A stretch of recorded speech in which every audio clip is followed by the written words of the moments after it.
Kind request பண்ணிக்கிறேன். இந்த வீடியோஸ்ல எல்லாம் போட்டு இருக்க உமா கொடுக்கற நோடியோ அதை நிப்பாட்டு. இப்போ என்ன பண்றேன் அப்படி பண்றேன்.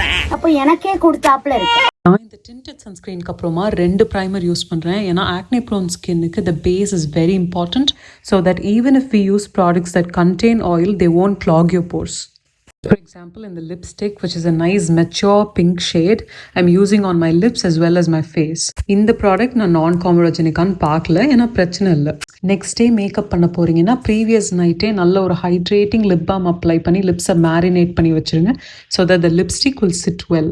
ப்ளஷ் அப்ளை பண்ணுறதுக்கு என்னோடய ஹேக் என்னென்னா, கோல்ட் பிளேசஸ் போகும்போது என்னோடய ஃபேஸ் நேச்சுரலாக எங்கெங்கே ரெட் ஆகுதுன்னு பார்த்து வச்சுட்டு அந்த ஏரியாஸில் மட்டும் ப்ளஷ் அப்ளை பண்ணுவேன். லிப் லைனர் உள்ளே ஃபில் பண்ணுறதுக்கு முன்னாடி அப்ளை பண்ணணும், ஆனால் நான் மோஸ்ட்லி ஸ்கிப்பே பண்ணிவிடுவேன். இந்த பவுடர் ஹைலைட்டர் ஒரு பிளிங் தேவைப்படுறப்போ மட்டும் போட்டுக்கலாம். எல்லாமே போட்டு முடிச்சதுக்கப்புறம் தான் நம்ம மஸ்காரா போடணும்.